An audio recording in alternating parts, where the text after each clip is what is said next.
용서를 구한 형들에게 요셉이 보여준 행동입니다.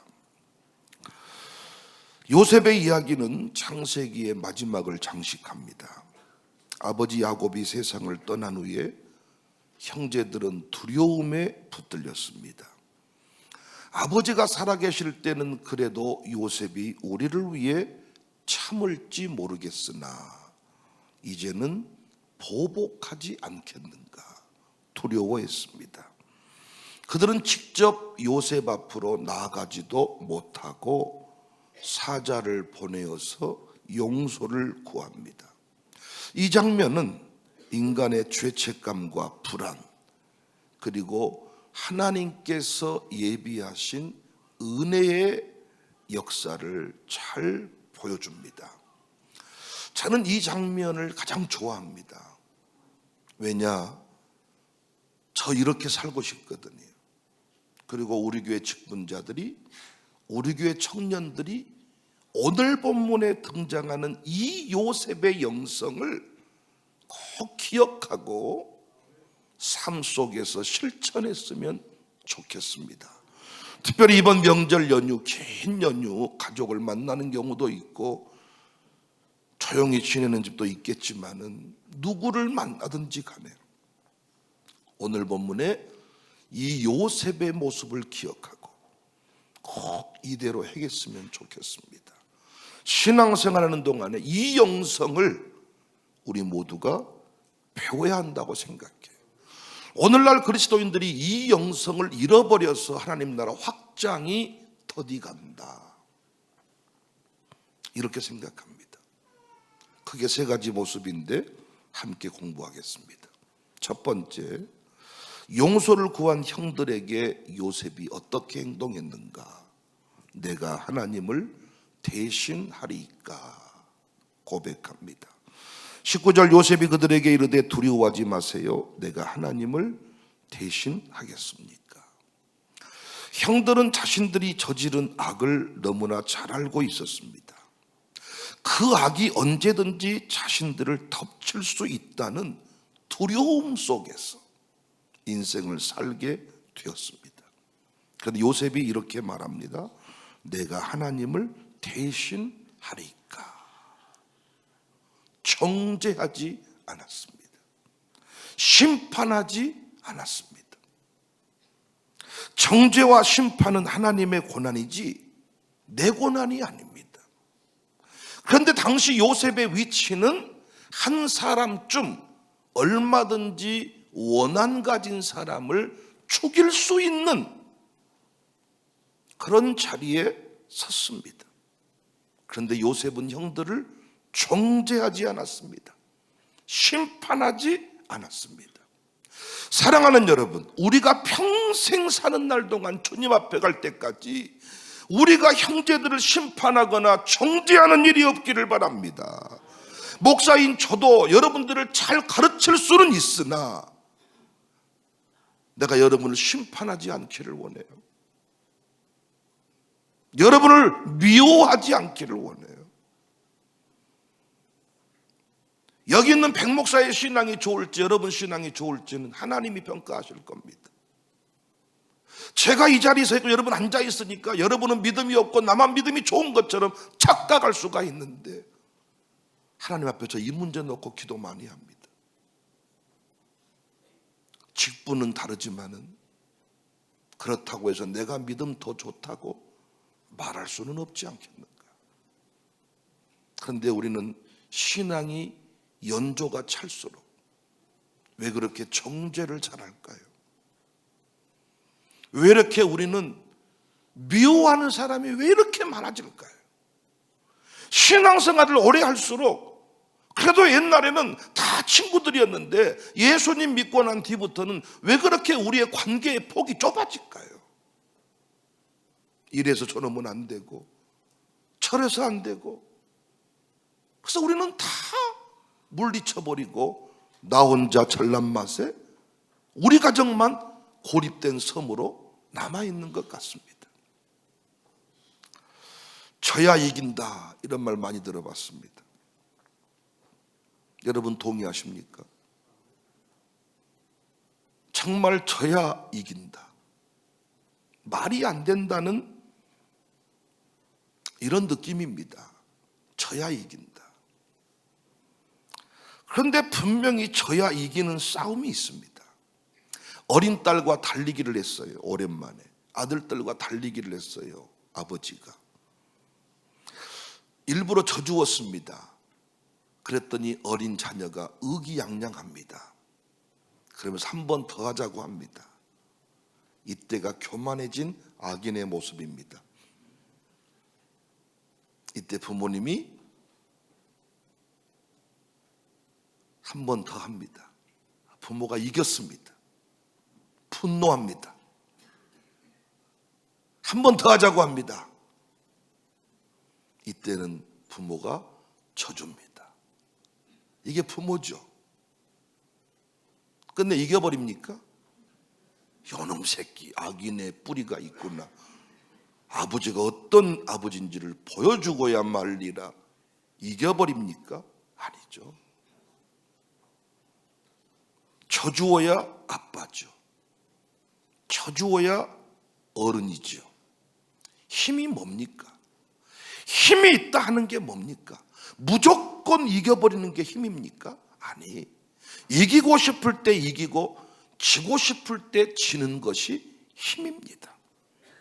우리가 이것들을 언제 이기고 언제 져야 되는가, 이걸 착각하지 않으려면 목적을 분명히 알면 된다 그래요. 아이와의 달리기 목적은 뭡니까? 아이를 기쁘게 해주는 거잖아요. 아이를 기쁘게 해주는 것이 목적이니까 쳐주는 겁니다. 십자가의 목적이 뭡니까? 인간을 구원하는 것입니다. 십자가를 통해서 인간을 구원해요. 그런데 십자가의 죽음은 패배처럼 보이잖아요. 그런데 이겼다고 하잖아요. 이겼잖아요. 왜 그래? 목적에 부합한 삶이기 때문에. 십자가의 목적이 뭐예요? 죽어서 구원하는 거란 말이에요. 부부 싸움에서 이기는 남자처럼 찌질한 놈이 없지요. 부부 싸움에서 이겼다 큰 소리 치는 여자처럼 어리석은 여자가 없지요. 부부 싸움의 목적은 뭡니까? 부부 싸움의 목적은 뭡니까? 부부간의 하나됨이잖아요. 그러니까 이 부부 싸움에서 이기는 건 이기는 게 아니잖아요. 어떤 때 이겨야 되고 어떤 때 져야 되는가, 이건 목적을 정확하게 알면 된다는 겁니다. 요셉은 내가 지금 어떤 위치에 서 있는가 충분히 인지했을 것입니다. 자신이 가지고 있는 힘이 얼마나 큰 힘인지도 알고 있었을 것입니다. 그런데 그의 삶의 태도에 어디에도 정죄가 없습니다. 내가 너를 이겨서 내가 기쁨을 누리겠다는 마음이 없습니다. 사랑하는 여러분, 우리가 앞으로 어떤 자리에 서 있든지 간에, 돈을 얼마나 많이 벌든지 간에, 얼마나 이 교회에서 신앙생활을 오래 하든지 간에, 우리는 누구든지 정죄할 자격이 없다는 것을 믿으시기를 바랍니다. 우리의 위치를 망각하지 맙시다. 마귀의 특징이 뭡니까? 마귀의 특징이 항상 정죄하라고 합니다. 미움을 불러일으킵니다. 마귀는 벗어난 놈이에요. 이탈한 놈이에요. 자신의 위치를 망각한 놈이에요. 그래서 하나님의 일을 대신하라고 부추깁니다. 정죄는 하나님이 하시는 겁니다. 심판은 하나님이 하시는 겁니다. 잘잘못은 하나님이 따지시겠다는 겁니다. 우리는 어떤 상황에도 미워하는 사람이 없기를 바랍니다. 정죄하는 사람이 없기를 바랍니다. 정죄하는 사람의 특징은 뭡니까? 자신이 옳다는 겁니다. 끝까지 정죄 많이 한 사람은 놀랍게 자기가 그 위치에 서게 됩니다. 함부로 남을 심판해서는 안 됩니다. 나는 정권들이 안타까운 게 정권만 잡으면 그 이전 정권을 심판해. 백성을 등에 업고, 놀라운 것은 자기도 똑같이 그 자리에 올라가요. 안타깝게 여러분, 세종대왕이 얼마나 사람 많이 죽인 줄 아십니까? 세종대왕이 한글 만들어 업적을 만들었지만은 자기 권력을 위해서 정말 많은 사람을 죽였다는 어둠의 이야기가 있습니다. 인간은 다 똑같은 거예요. 상황이 만들어지면 똑같이 죄 짓는 거예요. 우리가 그리스도의 보혈의 능력으로 이 자리에 섰지 뭐 얼마나 잘나서 섰습니까? 지금도 혼자 있으면 얼마나 많은 죄를 짓고 얼마나 엉뚱한 짓 하면서 우리가 어떤 자리에만 서면 정죄하는 게 익숙해져 가지고 여러 사람을 지옥 보내버립니다. 그 사람은 믿음이 없다는 거예요. 그 사람은 항상 그렇다는 거예요. 자기는 항상 잘한다는 거예요. 그래서 우리가요, 진짜 밥맛이다 할 때 늘 자기는 다 안다는 식으로, 늘 상대방을 향해서 약간 눈을 깔면서 이렇게 얘기하는 집 보고 밥맛이다 그래요. 놀라운 건 뭔 줄 아세요? 그 집 며느리 되기를 싫어해요. 그 집 사위 되기를 싫어해요. 그 집 가족 되는 걸 힘들어한단 말이에요. 난 우리 교회가 하나님 앞에 온전히 똑바로 서는 건 너무 좋지만은 저를 포함해서 우리 모두가 한국교회 전체를 정죄하는 마음이 있을 수 있겠다. 어떤 상황에도 우리는 정죄해서는 안 됩니다.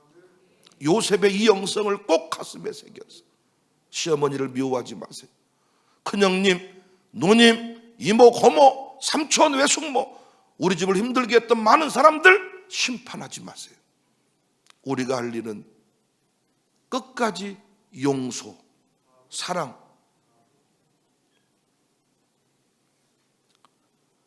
모든 것이 다 깨져버려요.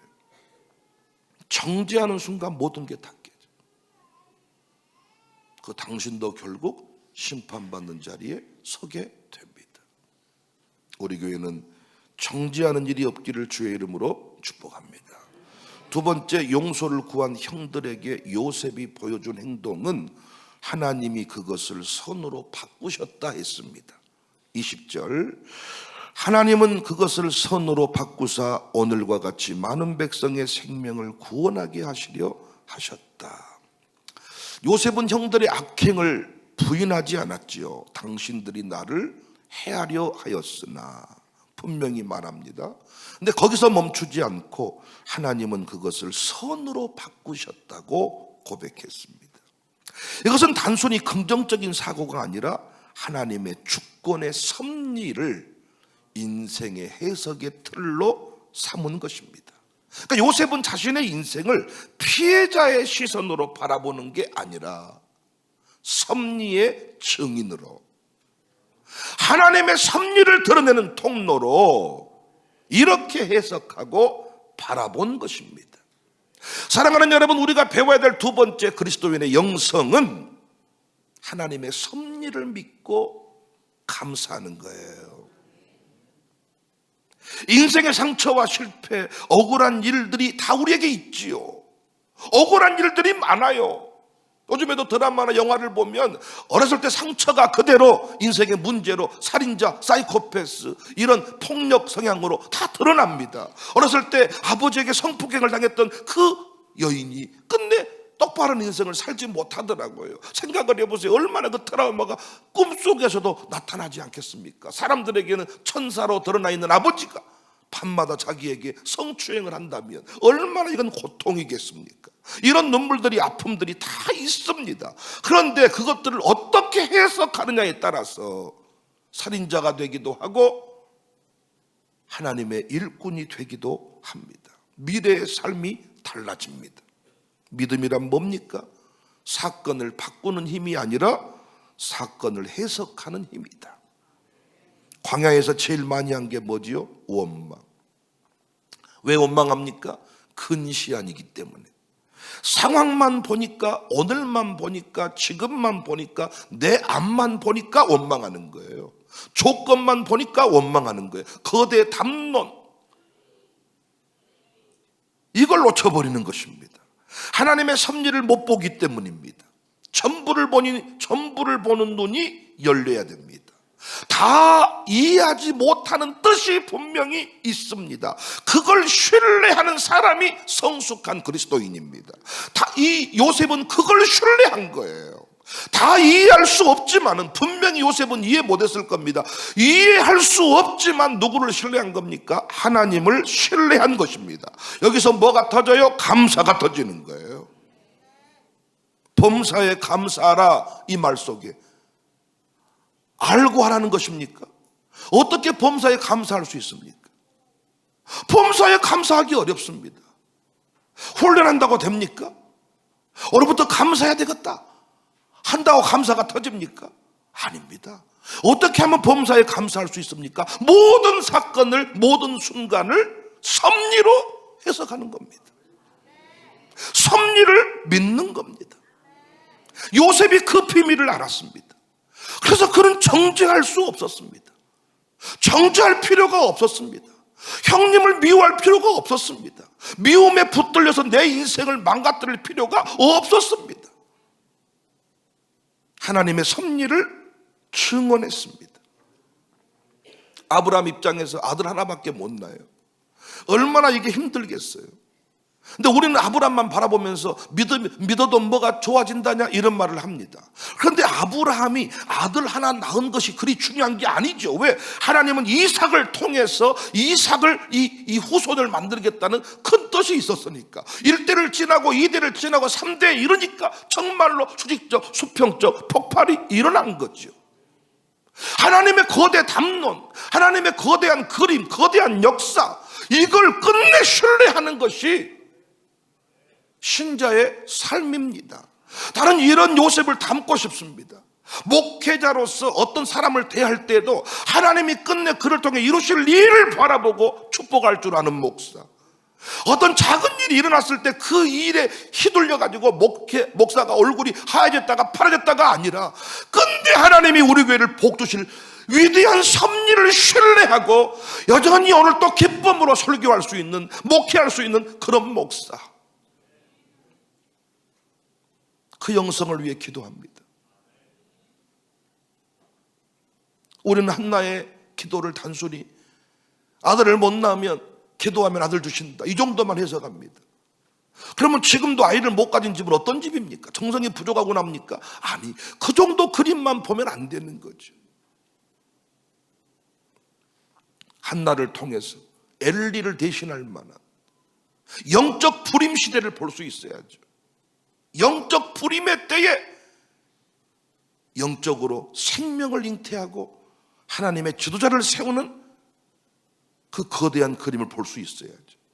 단순히 내 아이가 있고 없고도 매우 중요한 얘기지만 우리 교회를 통하여 민족을 세운다는 영적 불임의 시대에 영적 출산의 역사가 일어나고 있는 이 교회 공동체의 그림을 볼 수 있어야죠.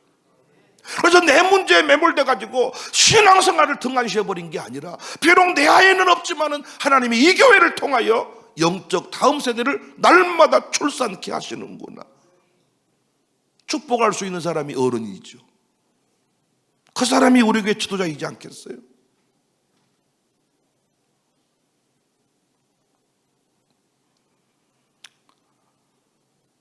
큰 그림을 그리는 사람이 그리스도인입니다. 우리 집안의 큰 그림, 하나님의 섭리. 내가 왜 영암 사모에서 태어났을까? 왜 나의 어린 시절은 강진에서 보내게 되었을까? 왜 서울에서 8년 동안 부목사로 생활하게 되었을까? 왜 나는 국회의원의 길을 가지 못했을까? 그 모든 것들을 하나님의 섭리라는 관점으로 해석하는 겁니다. 돌아보면 모든 게 하나님의 역사였습니다. 앞으로도 하나님이 역사하실 것입니다. 그러니까 작은 일 앞에 막 흔들려버리고 요동쳐버리는 사람 특징이 뭐예요? 하나님을 신뢰하지 못하는 거예요. 요셉은 하나님을 신뢰했어요. 오늘 찬양 가사에도 다 이해할 수 없을 때라도 순종하며 주 따르오리다. 내 모든 삶 주께 드립니다. 다 이해할 수 없을 때라. 여러분이 청사교회 섬기게 될 줄 아셨습니까? 여러분이 저와 만날 줄 아셨습니까? 다 이해할 수 없을 때라도 하나님께서는 일하고 계셨습니다. 그래서 요셉은 자기를 상처의 사람으로, 실패의 사람으로 해석하지 않고 섭리를 따라 쓰임받은 사람으로 해석을 했습니다. 우리 어떤 상황에도 정죄하지 맙시다. 미움에 붙들려 살지 맙시다. 믿음의 관점에서, 섭리라는 관점에서 해석하고 오히려 하나님께 감사하는 그리스도인들이 됩시다. 지금도 가정교회 식구들한테 불만족스럽습니까? 옆집 가정교회 식구들을 만났더라면 우수한 성적 이루었으리라 봅니까? 아니, 하나님의 섭리라는 관점으로 해석을 해보세요. 이분과의 만남은 우연이 아닐 겁니다.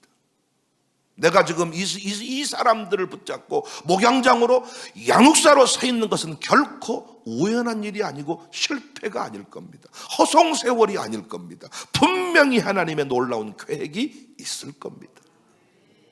섭리라는 관점에서 해석하고 날마다 감사하는 이 시대의 요셉들이 됩시다. 마지막 세 번째입니다. 용서를 구한 형들에게 요셉이 보여준 행동은 당신의 자녀들을 기르리이다, 이렇게 고백합니다. 첫 번째는 내가 하나님을 대신하리까. 두 번째는 하나님이 그것을 선으로 바꾸셨습니다. 마지막, 당신의 자녀들을 내가 기르겠습니다. 21절, 당신들은 두려워하지 마소서, 내가 당신들과 당신들의 자녀를 기르리이다 하고, 요셉은 형들에게 단순히 보복하지 않겠다 정도만 말한 게 아닙니다. 한 걸음 더 나아가서 형제들의 자녀를, 형님들을, 형제들을 책임지겠다고 선언을 합니다. 이게 복받은 사람의, 그리스도인들의, 특히 광주 청사교인들의 모습일 수 있기를 바랍니다. 우리는 이 땅의 모든 사람들을 책임지는 삶입니다. 우리의 삶은 나만 잘 먹고 잘 사는 사람이 아니라 이 땅의 모든 사람들을, 모든 아픔의 사람들을, 우리 형제들을, 청사교회를 책임지는 사람이라는 의식을 가지고 살아갈 수 있기를 바랍니다. 단순히 어떤 사람을 미워하고 안 미워하고 이 정도 차원의 삶이 아니라, 내 개인 감정 하나 컨트롤 못해서 아파하는 사람이 아니라, 우리가 할 일은 뭐냐? 광주를 책임지는 겁니다. 우리 교인들이 소속되어 있는 모든 기관들을 담대하게 살리는 겁니다. 통로라는 의식을 가지고 살자. 저는 그래서 제가 노아의 가정을 통해서는 온 집안 식구가 방주에 들어가는 그림을 보여줬다. 하나님 노아처럼, 노아 가정처럼 온 집안이 다 방주로 들어가게 해주세요. 아브람 가정처럼 방주에 들어온 가정들에게 같은 신앙이 흘러가도록 도와주세요. 다윗처럼 왕위가 흘러가도록, 직분이 흘러가도록 도와주세요. 이렇게 기도했잖아요. 요즘에 내가 하나 추가했어. 하나님 요셉처럼 모든 형제들을 다 구원하게 하소서. 요셉까지 요즘에 기도가 확대가 됐습니다. 요셉처럼 모든 형제들을 다 책임지게. 전 여러분에게 늘 가르쳤습니다. 예수 믿는 우리가, 광주 청사교회 섬기는 우리가 아멘할 준비하세요. 우리 집안의 장자다. 아버지 집을 차지한 형님이 장자가 아니라, 돈을 많이 가져간 누님이 장자가 아니라, 다 딸인데 아들 하나인 나가, 이 개념의 장자가 아니라, 내가 예수님 믿었으니, 청사교회를 섬기게 되었으니 내가 장자다. 저는 우리 노회, 광주 노회, 광주 광역시의 장자라는 의식을 가지고 처음부터 목회를 시작했습니다. 누가 알아주든지 알아주지 않든지 간에 우리 교회가 광주의 장자교회가 됩시다. 장자교회가 됩니다. 저는 나라사랑 기도 포럼 안에서도 어떤 회의를 하다가 결정이 안 되는 부분은 우리 교회가 하겠습니다. 우리 교회가 하겠습니다. 그런데 그런 결정을 했을 때 우리 장로님들이, 목사님의 앵간히 좀 하세요, 이렇게 말한 게 아니라 당연히 그렇게 받아들이는, 난 너무나도 우리 장로님들에게 감사해. 그런 부분들이. 왜? 장자 의식이 생겨났어. 주방에서 일하신 여종들도 장자 의식을 가지고 당연히 그렇게 한다고 생각을 해요. 여러분, 멋지지 않습니까? 형님들 걱정 마세요. 형님들 뭐라고 하겠습니까? 용서해 드릴게요. 힘 가지면 온갖 요새는 다 떠는 이 정도가 아니라 통제하는 마음도 없어. 우리가 돈 빌려보고 살았지만은 어떻습니까? 돈 빌려준 놈들, 돈 있는 사람들, 미안해요 놈들이라 그래서, 아쉬울 때는 막 선생님 막 이러고, 갚을 때도 뭐 놈들이라 그러고, 이게 인간의 심리 같아요. 돈 빌릴 때는 선생님, 회장님 막 이래가지고 샤 이래가지고, 갚을 때 되면 아따 이놈 새끼들이 더하네 막 이러고. 근데 제가 한 가지 느끼는 것은 돈 빌려줄 때 겸손하지 않아. 그건 내가 확실히 느꼈어. 앞으로 하나님이 나한테 돈 있게 하시면 난 진짜 TV에 나오는 그 쩐주처럼 빌려주고 싶어. 가져가. 이런 느낌 있잖아요. 언제 주실래요? 어떻게 하실래요? 각서를 쓰셔야지요. 집문서 가져오세요. 공증을 잡혀야지요. 그때 그 비굴함이라는 것은 장난이 아닙니다. 통로라는 의식을 갖자. 여기서 기른다 했는데 단순히 밥 먹인다 정도가 아니라 책임을 져버리겠다는 거예요. 책임을 져버리겠다. 형님들과 그 후손들의 그 가문 전체를 책임을 져버리겠습니다. 여러분 집안에서 어떤 놈의 자식이 내가 우리 집안을 먹여 살리겠습니다 이렇게 말한 놈 있잖아요. 뒤통수를 탁 때리지 말고 그놈이 그 집안의 요셉입니다. 네 고백대로 될 것이다. 네 믿음대로 될 것이다. 엄마 걱정하지 마. 내가 빚 다 갚아줄게. 그놈이 요셉입니다. 안수기도 해주시기 바랍니다. 나 말은 잘한다. 공부나 잘해라 이놈아. 나 말은 잘한다 이놈아. 돈이나 아껴 써라. 이렇게 저주해버리지 말고. 난 우리 교회에서도요 그런 분들이 계세요. 목사님 걱정 마세요. 목사님 노년에 살면 내가 책임을 질게요. 물론 그렇게 해놓고 도망간 사람이 많지만은 여러분 그래도 그 사람이 요셉입니다. 그 의식이 그 의식이. 항상 내가 밥 한 끼 사야 되는데, 내가 명절 때 책임을 져야 되는데, 내가 우리 친구들 데리고 여행 한번 가야 되는데, 이 장자의식 난 너무너무 좋다고 생각해. 어떻게 하면 얻어먹었고, 어떻게 하면 공짜로 밥을 먹고, 어떻게 하면 뭘 가져올 수 있고, 이 의식이 아니라 어디 가서 어떻게 내가 그들을 먹여 살려버릴까, 이런 의식을 나는 우리 교회가 광주의 미래 먹거리이기를 바랍니다. 청사교회를 뜯어먹고 잘 살아라. 우리의 피를 받아먹고 잘 살아라. 그런데 여러분 나눠주는 인생이 망하는 것 봤습니까? 내 살 뜯어주다 보면 나는 끝내 죽어버리겠다가 아니라 나눠주는 인생은 더 포동포동 더 풍성해지는 줄로 믿으시기 바래.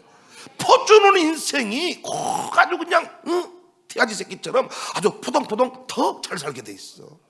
그런데 못 퍼주는 인생은 항상 삐쩍 코러스 배역만 돼버려. 항상 죽은 신용하고 사는 사람은 그 의식이 바뀌지 않은 거죠. 나 우리 교회가 어떤 일이 좋은 일이 있으면요 종교인 밥을 내고 전교인 떡을 내고 멋지다고 생각해요. 요즘에 교인들이 많아져가지고 떡값이 비싸다 그럽니다. 그래서 나는 이왕이면 떡 낼 때요 좀 안고 들어간 건 내면 좋겠어. 이야기